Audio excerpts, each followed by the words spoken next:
Assalamualaikum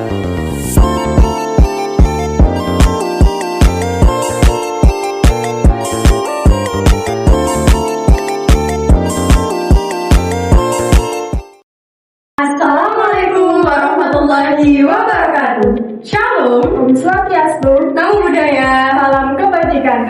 Halo semuanya, di video kali ini kami akan membahas hasil analisis membaca kritis dari buku Teknik Membaca karya Nur Hadi. Pastinya kami akan membahas dari bab 1 hingga bab terakhir.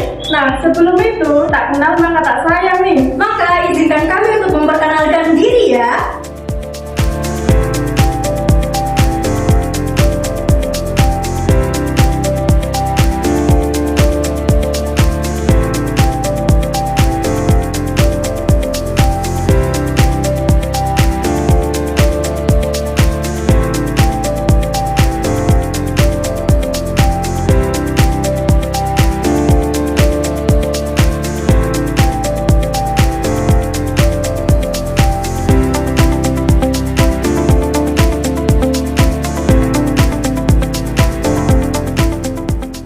Di sini saya akan menjelaskan maksud penulis pada bab ini. Penulis mengajak pembaca untuk memahami pentingnya belajar teknik membaca agar mampu membaca secara efektif dan efisien. Penulis menjelaskan konsep dasar membaca sebagai keterampilan yang penting, tidak hanya berfungsi untuk memahami informasi, tetapi juga sebagai alat untuk berpikir kritis dan memperluas wawasan. Nah, pada bab 2, penulis ini juga menjelaskan bagaimana teknik membaca pada teks umum populer. Beberapa di antaranya yaitu membaca berita, membaca dokumen, membaca esai. Penulis mengharapkan pembaca mengetahui cara membaca grafik, tabel, bagan, dan biografi yang terdapat di dalam buku. Setiap subbab diberikan contoh teks yang sesuai dengan informasi yang sedang dibahas. Tujuannya agar pembaca lebih mudah memahami maksud penulis. Pada bab 3 ini, penulis menjabarkan bagaimana teknik membaca pada teks fiksi, diantaranya membaca cerpen dan puisi. Pada bab ini juga penulis memberikan contoh dari masing-masing teks fiksi. Penulis mengharapkan pembaca agar memahami teknik membaca pada teks fiksi. Selanjutnya, pada bab 4, penulis ingin menekankan pembahasan pada pengenalan dan perancangan artikel hasil penelitian, artikel ilmiah populer, artikel non-penelitian, makalah, serta kitab. Penulis mengajak pembaca agar memahami konsep dasar serta langkah-langkah pembuatan karya tersebut. Hal ini juga berfungsi sebagai penambahan skill bagi pembaca yang ingin membuat artikel ataupun makalah. Selanjutnya, saya akan menjelaskan tentang organisasi tulisan di buku Teknik Membaca karya Nur Hadi.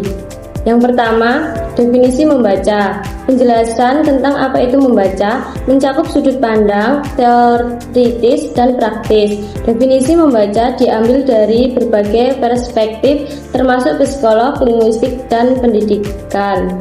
Yang kedua, tujuan membaca. Menguraikan berbagai tujuan membaca, seperti untuk mendapatkan informasi, menghibur, atau meningkatkan pengetahuan.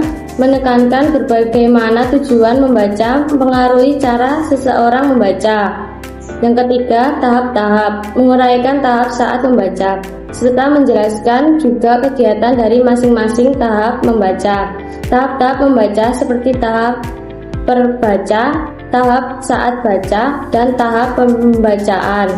Masing-masing tahap tersebut terdapat kegiatan yang berbeda. Yang keempat, jenis teknik, jenis teks. Membahas jenis teks yang digunakan sebagai media mengaplikasikan teks membaca. Pada poin ini diuraikan dua jenis teks menurut penerbit dan menurut isinya. Selanjutnya, teks umum populer. Pada bab ini dijelaskan teknik membaca pada teks umum populer serta contoh masing-masing teks. Teks umum populer antara lain berita, petunjuk, kemasan, esai, biografi, dan lain sebagainya. Selanjutnya, teks fiksi menjelaskan teknik membaca pada teks fiksi seperti membaca cerpen dan puisi. Dijabarkan juga masing-masing contoh dari teks fiksi. Selanjutnya, teks ilmiah menjabarkan beberapa contoh teks ilmiah seperti artikel hasil penelitian, artikel ilmiah populer, artikel non-penelitian, makalah, serta kitab. Disertakan teknik membaca dari masing-masing teks. Selanjutnya, pada Salindia ini membahas terkait bagaimana penerapan prinsip kritis pada buku teknik membaca karya Nur Hadi. Prinsip kritis dalam membaca seperti yang dijelaskan dalam buku ini merupakan pendekatan yang memungkinkan pembaca untuk memahami, menganalisis, dan mengevaluasi teks secara mendalam.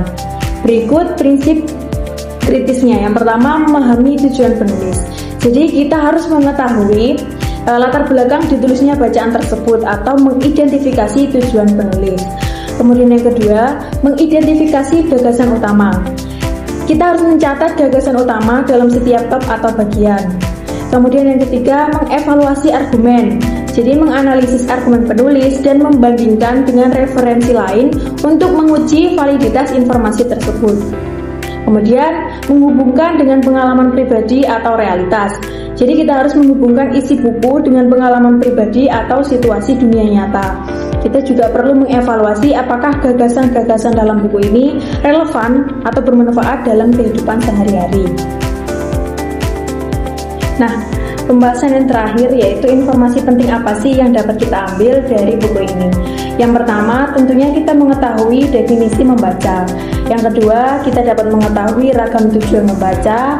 Yang ketiga, kita mengetahui tahap-tahap membaca seperti prabaca, saat baca, dan pasca baca. Kemudian selanjutnya kita mengetahui macam-macam jenis teks yang akan dibaca, seperti jenis teks menurut penerbitnya, jenis teks menurut isinya. Kemudian yang terakhir kita dapat mengetahui masing-masing teknik membaca pada beberapa jenis teks, seperti teknik membaca pada teks umum populer, teks fiksi, dan teks ilmiah. Nah, itu tadi pembahasan analisis kritis dari buku Teknik Membaca karya Nur Hadi. Semoga video ini dapat bermanfaat untuk kita semua. Sekian dari kami. Wassalamualaikum.